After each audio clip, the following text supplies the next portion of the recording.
बाळा, न ऐकता पुढे जाऊ नकोस. ज्याची तू मनापासून वाट पाहत होतास ती आनंदाची गोड बातमी आज तुला मिळणार आहे.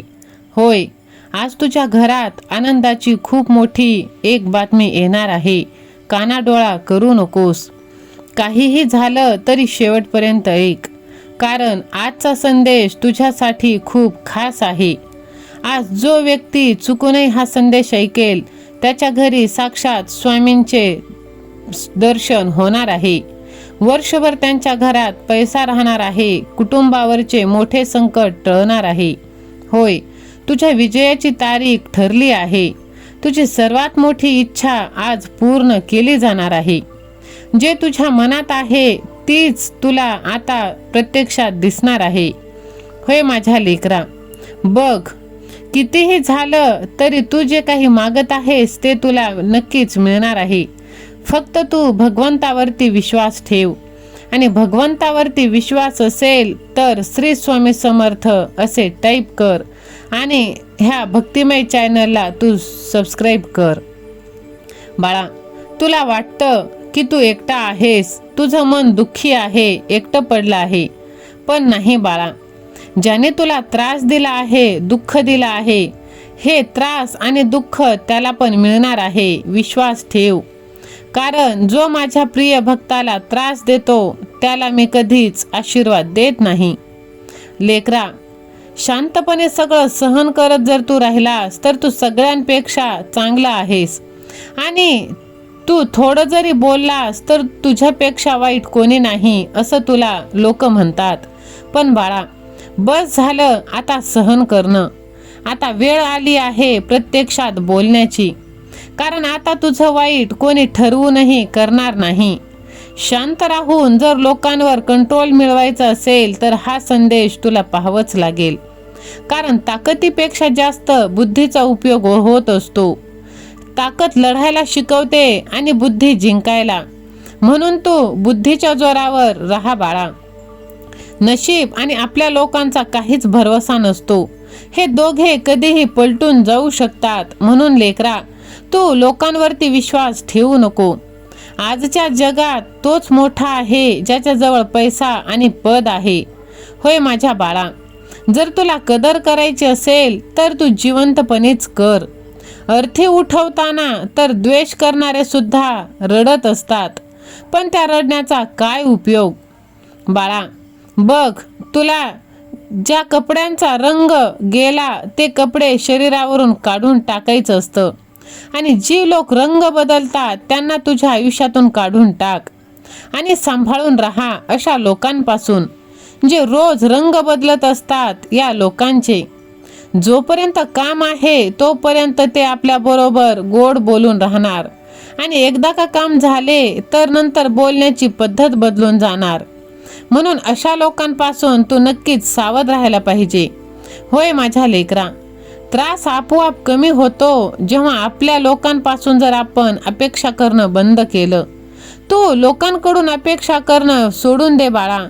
मी आहे ना, साक्षात तुझा देव, तुझा परमेश्वर, तुझी स्वामी आई. मी तुझ्या सर्व इच्छा आता पूर्ण करणार आहे. जर माझ्यावर विश्वास असेल तर ह्या भक्तिमय चॅनलला सबस्क्राईब कर आणि 2 जणांना शेअर कर. आणि तुझी सर्वात मोठी इच्छा तू मला कमेंट कर. होय माझ्या बाळा, तू खूप चांगला आहेस, मला माहीत आहे. तुझ्या आयुष्यात खूप दुःख आले आहेत, पण बाळा, स्वभावात शांतपणा कोणत्याही कारणाशिवाय येत नाही. कारण काही दुःख अशी असतात जे आवाज पण आपला हिरावून घेत असतात. पण बाळा, ती तुझी दुःख आयुष्यातून आता निघून जाणार आहे. आता तुझ्या आयुष्यात सुखाची बहर येणार आहे. ह्या वसंत ऋतूत तुझं आयुष्य सुद्धा नवीन पालवी फुटून घेत आहे. आणि आता तुझ्या ह्या आनंदाचं झाड एकदम वटवृक्षासारखं होणार आहे. फक्त तू विश्वास ठेव बाळा. तू स्वतःवरती जर विश्वास ठेवलंस आणि आपल्या नात्याला जर तू मर्यादित ठेवलंस तर नक्कीच तुला आनंद भेटणार आहे. प्रत्येक नात्याच्या काही मर्यादा असतात बाळा, पण गोष्ट जेव्हा आपल्या सेल्फ रिस्पेक्टची येते तेव्हा काही नातं सोडून द्यायला किंवा काही नातं संपवून टाकून द्यायला हेच बरोबर आहे. कारण काही लोक आपली प्रॉपर्टी तर नसतात, पण त्यांना गमावून आपण सगळं गमावून बसतो. आणि काही नाती अशी असतात ती फक्त स्वार्थी आणि मतलबाची असतात. तेव्हा त्यांना तिथेच सोडून देणं सुद्धा खूप महत्त्वाचं आहे. जेव्हा तुला जाणवेल बाळा की तुझीच लोक तुला टाळत आहे, मग तू कधीही त्यांना त्रास द्यायला जाऊ नकोस. तुझा जर कोणी द्वेष करत असेल तर तू त्यांच्या आयुष्यातून बाजूला हो. कोणत्याही वाईट माणसाच्या वागण्यामुळे स्वतःच्या मनाची शांती आणि समाधान कधीच घालवून घेऊ नकोस. कारण बाळा, कितीही झालं तरी आपलं मन, आपलं आनंद हे आपल्यावरती आहे. महालामध्ये येऊन घर विसरतात हे लोक. आजकालचे लोक थोडे पैसे मिळाले तर स्वतःची लायकी विसरतात आणि त्यांच्यासाठी आपण आपलं सर्वस्व विसरून बसतो आणि ते आपला फायदा घेऊन निघून जातात. पण नाही बाळा, ज्यांचं मन स्वच्छ असतं बऱ्याच वेळा अशा लोकांना नाकारलं जातं आणि तशीच लोक भगवंताला प्रिय असतात.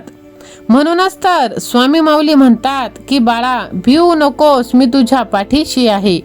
जर सहमत असाल तर स्वामी आई माझ्या पाठीशी असे टाईप करा आणि हा संदेश आपल्या प्रियजनांना शेअर करा. बाळा, तू लोकांकडून अपेक्षा करणं सोडून दे. पण बघ बाळा, कोणालाही तू फोर्स करू नकोस की ती व्यक्ती तुझ्या आयुष्यात कायम राहावी, त्याने तुझी आठवण काढावी, तुला वेळ द्यावी. काही दिवस शांत राहून बघ, मग तुला स्वतःलाच कळेल की त्या व्यक्तीच्या आयुष्यामध्ये तुझी काय किंमत आहे ते. म्हणून तू जबरदस्ती कोणालाही घेऊ नकोस. ज्यांना थांबायचंय ते नक्कीच थांबणार आहेत. या जगामध्ये प्रामाणिक खूप कमी आहेत आणि धोकेबाज खूप जास्त आहेत. म्हणूनच बाळा, तू स्वतःवरती विश्वास ठेव आणि तुझा वापर कोणी करणार नाही याची तू काळजी घे. आयुष्य जगायला जर पाहिलं तर खूप सोपं आहे बाळा. फक्त आपण लोकांकडून अपेक्षा करणं सोडून द्यायचं आणि स्वतः आनंदी राहायचं. काही लोकांना कधीच माफ करायचं नाही. मग नाती तुटली किंवा साथ सोडून गेली तरीही चालेल, पण ज्यांनी आपल्याला वाईट वेळेत साथ दिली नाही त्यांना लक्षात ठेवायचं. होय बाळा, कितीही झालं तरी आपल्या आयुष्याचं तराजू कोणाच्याही हातात द्यायचं नाही आणि कितीही कोणी नाव ठेवले तरी काहीही फरक पडू द्यायचं नाही. कारण कुत्रा भुंकून भुंकून किती भुंकेल, थकल्यावर तो शांत बसणारच आहे. म्हणून आपण स्वतःच्या ताकदीवर जगायला शिकायचं, नाहीतर लोक आपल्याला किंमत देत नाहीत. होय बाळा, बघ, चिंता करू नकोस, सगळं चांगलं होणार आहे. आयुष्यामध्ये जर यशस्वी बनायचं असेल तर सकाळचा वेळ खूप महत्त्वाचा आहे. तुझं मन तुझा सगळ्यात चांगला मित्र आहे बाळा आणि शत्रू सुद्धा. म्हणून तू तुझ्या मनाला चांगला मित्र बनव आणि दररोज सकाळी उठले की तू श्री स्वामी समर्थ महाराजांचा जयघोष करायला विसरू नको. जर तू सहमत असशील तर लव यू गॉड असे तू टाईप कर. व्हिडिओला लाईक कर, चॅनलला सबस्क्राईब कर, बाजूची घंटी देखील दाब आणि हा संदेश आपल्या प्रियजनांना तू शेअर कर. दिगंबरा दिगंबरा, श्रीपाद वल्लभ दिगंबरा.